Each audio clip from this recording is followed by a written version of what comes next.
En vrai, j'ai pas d'autre choix que d'être all-in. J'ai pas d'autre choix, les gars. J'ai pas d'autre choix. Les concurrents sont là. Ils se lèvent à 3 heures du matin. Il y a des mêmes qui dorment à 3 heures du matin. Il y a des qui dorment plus.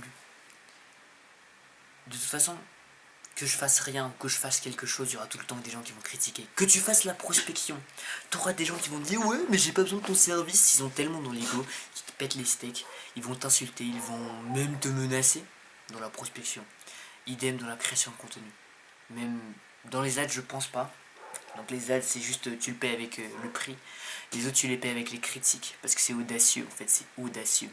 Je reçois notamment là depuis en fait que je commence à générer du leads. Donc là par exemple j'ai généré 2 leads aujourd'hui, donc 2 potentiels rendez-vous avec la création de contenu. 3 hier, encore 2 et un rendez-vous booké. Donc le contenu me ramène au moins 2 abonnés qualifiés par jour au minimum. Donc j'arrive à convertir au moins 50% d'entre eux si je mets leur main en fond et que je les contacte en quelques secondes.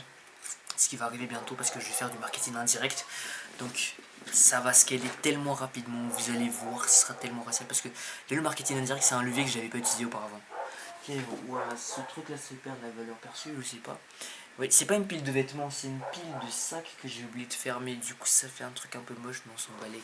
Donc, je viens de terminer le podcast que j'ai fait notamment avec Loyan, où j'ai notamment parlé de la chrétienté, tout ça, de la foi, de la chair, tout ça. Et j'ai appris vraiment beaucoup de choses. C'est-à-dire qu'un business sans le sens, ça vaut rien. La reconnaissance et l'expérience sans un grand sens, bah, ça n'a aucun sens, juste, ça n'a aucun sens. C'est ça ce que j'ai compris. Et là, j'ai plus de choix que d'être all-in. Pourquoi? Parce que c'est ma mission en fait. Je sens en fait que je dois inspirer cette génération. Même s'il y a certains qui m'aiment pas, je vais quand même pas les inspirer, mais améliorer leur vie d'une façon ou d'une autre. Même si, peu importe s'ils m'aiment pas, en fait, je m'en balais qu'ils m'aiment ou non. Moi j'aime ma mission, moi j'aime ce que moi je veux transmettre au monde. C'est ce que j'ai compris en fait justement avec ce podcast sur la chrétienté parce que je me suis un peu éloigné de Dieu malheureusement sur ces derniers temps de business, de scaling et j'avais un peu perdu le sens. Mais j'ai compris, en fait j'ai repris le sens de cette bataille, de ce combat, ce 1v1 là. Et je sais en fait que je le fais pas pour me sentir bien et riche, etc. À chaque fois qu'on parle de Lamborghini, je m'en balèque, je m'en fous de la Lamborghini. Mec, je te dis, si je veux une Lamborghini, je peux braquer une banque et acheter la Lamborghini, je m'en fous. C'est pas la Lamborghini que moi je veux. Je veux braquer une banque pour avoir le million d'euros, je m'en fous. Je peux faire n'importe quoi. Mais c'est pas ça l'objectif. Si c'était ça, ben, je l'aurais déjà atteint. L'objectif c'est vraiment d'être missionné pour la chose. Et du coup, de mon contenu, je vais mettre un petit peu plus de détails chrétiens, ok. Donc, pour justement justifier cette mission, pas justifier, mais transmettre cette mission, il y aura toujours du scaling, ok, mais il y aura aussi cette partie justement de Dieu, parce que j'ai oublié pendant un moment, et juste qui m'a fait juste revoir un petit peu plus de sens. Et là, j'ai plus de choix que d'être all-in, parce que c'est ça en fait. Si jamais je veux vraiment accomplir la mission de Dieu au maximum, je suis obligé de sacrifier beaucoup de choses, y compris ma santé. Mais j'ai compris en fait que le corps ne peut pas vivre sans l'esprit, mais l'esprit peut vivre sans le corps. Et l'esprit influence le corps. Si je pense que je peux dormir 3 heures par nuit, je peux dormir 3 heures par nuit. Je le peux, c'est dans ma tête. En fait, ce que j'ai compris, c'est que 90%, même 100% de ce jeu, c'est mental. Vous voyez, quand David Goggins était sur son lit, pas de mort, mais presque de mort, parce que justement, il est resté à pisser du sang, c'est n'importe quoi. Et pourtant, le docteur, il a dit de arrête, c'est fini. Pourtant, il a dit non, non. C'est pour mon corps que c'est fini. Moi, je suis pas mon corps. Je ne suis pas mon corps. Je ne suis pas ma chair. Et c'est ça, en fait, la distinction entre la chair et le corps. La chose dans laquelle je veux en venir aujourd'hui, c'est ça, je all-in. All-in, là, il est 23 heures. Je parle un petit peu doucement. Hein. Je m'en fous, en fait. Je vais continuer peut-être jusqu'à 3 heures. Je vais me lever à 4 heures. Je m'en fous. Je m'en fous, je vais tout donner. Et c'est ça ce qu'on appelle tout donner. Je donne tout jusqu'à ce que je n'ai plus la capacité de pouvoir travailler. C'est ça exactement. On attaque, on attaque, on attaque. Et c'est pas contre les concurrents que je me bats en fait. Moi je me comparais tellement aux autres. Mais et du coup j'avais peur des concurrents. J'avais peur de MZ et tout ça. Vraiment, je le dis honnêtement, je m'en balèque. J'avais peur de tout ça. J'avais peur de parler de mes envies, de mes besoins, de mes confessions. En vrai là je peux tout vous dire. Il y avait les combats avec la masturbation, il y avait les combats avec la comparaison avec les autres, la comparaison avec les concurrents, la peur de faire du contenu justement parce que j'ai peur d'être comparé aux concurrents, la peur de prospecter parce que j'ai peur justement de tomber quelqu'un qui est plus fort que moi et de créer une situation embarrassante, la peur de faire des appels de vente parce que justement je ne suis pas très à l'aise socialement, parce que de base je suis quelqu'un d'introverti. Introverti ne veut rien dire parce que je peux tout le temps devenir extraverti quand je veux. C'est ça le truc. Tellement de choses, mais moi j'ai plus peur en fait de le dire ou quoi que ce soit. Juste là je dois all-in, je dois lock-in.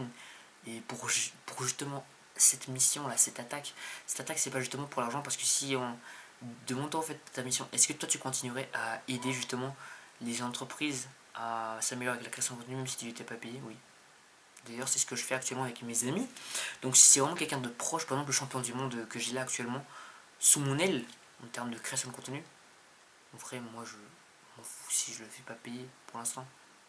C'est pas un souci. Tu vois, j'aime bien le laboratoire et si vraiment je te kiffe, tu vas pas me payer 2000 euros, 2000 euros, 5000 euros. Ça va. Et je continuerai quand même de le faire parce que je kiffe délivrer mes clients. Et pas seulement délivrer mes clients, mais justement de les aider avec ce que moi je kiffe justement. Si jamais c'est la musique, ce sera la musique du coup. Si jamais c'est l'IA, ce sera l'IA. L'IA du coup ça va bientôt revenir, ça va faire son comeback. Notamment quand j'aurai atteint les 20-30 000 euros par mois, l'IA revient dans les process et c'est fini les gars. Croyez pas que j'ai arrêté l'IA, croyez pas que j'ai arrêté l'IA.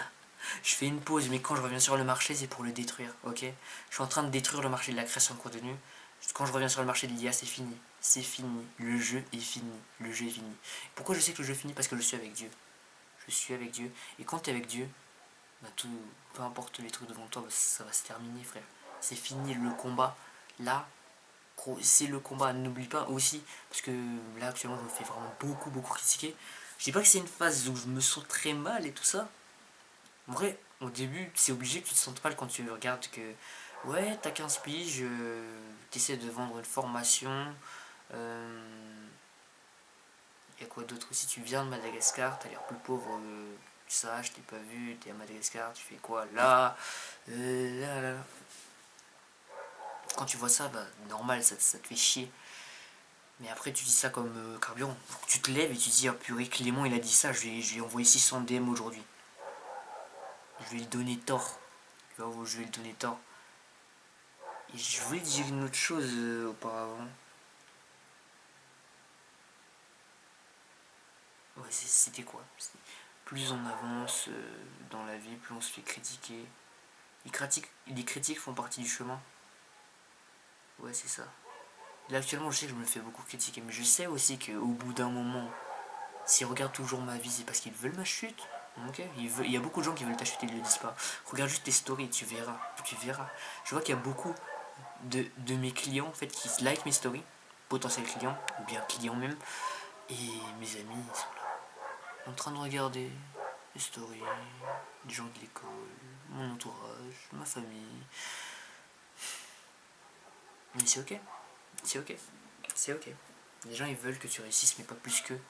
Pour la plupart, mais aussi des gens qui sont vraiment bienveillants, des bonnes personnes, qui sont vraiment là pour justement que tu t'élèves, tu vois. Et ah oui, c'est ça dont je voulais te dire. Plus t'es critiqué, c'est une bonne chose parce que vous voyez, par exemple le roi Samuel, ok, on parle un petit peu dans des histoires de la Bible. Là vraiment, je médite dessus. Quand je fais méditation, c'est vraiment des prières, tout ça. Et moi je l'assume totalement, on m'en fout si jamais vous n'aimez pas ça. Mais voilà, c'est vraiment des prières. Et j'ai vu ça, le roi Samuel en fait, il a cherché dans la famille de David. Il était où David? Il cherchait en fait quelqu'un pour devenir le roi d'Israël, ok. Et après les parents de David ils ont envoyé justement que les gars qui étaient les plus musclés, qui étaient les plus beaux, mais c'est pas ça qu'ils cherchaient. Ils cherchaient le petit faible, le petit qui gérait les brebis, c'est ça ce qu'ils cherchaient. Alors la prochaine fois que vous vous demandez pourquoi vous êtes, est-ce que je suis légitime, est-ce que je suis assez fort, n'oubliez pas que le gars le plus rejeté, David, le petit frère le plus rejeté, est devenu le roi d'Israël. Et c'est celui qui a battu Goliath. Le gars le plus petit, le vilain petit canard le plus petit, là, lui, il a battu Goliath. Il a battu Goliath et est devenu le roi d'Israël. Il est devenu le roi d'Israël. Réfléchissez à ça. Réfléchissez à ça. Vraiment. Le petit, là, le petit gars, il est devenu le roi d'Israël. Celui qui a été rejeté par tout le monde. Tout le monde. Tout le monde. Et vous êtes peut-être dans la même situation que moi actuellement, vous êtes rejeté. N'oubliez pas l'histoire de David. C'est David contre Goliath. Goliath, c'est mes concurrents. Ils ont 100 000 euros par mois, 200 000 euros par mois. Ils ont des caméras. Moi, j'en ai. J'ai ce truc-là. Je gagne peut-être que quelques petits milliers d'euros par mois. Je m'en fous.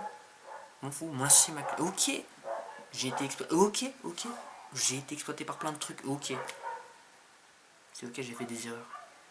C'est pas ok de rester là. C'est ok d'être faible, mais c'est pas ok de rester faible. Peut-être ils sont plus forts que toi. N'oublie pas que toi, t'es David et eux, c'est Goliath. Et on sait tous c'est quoi la fin. David versus Goliath. Peu importe à quel point ils sont forts, tu peux les battre.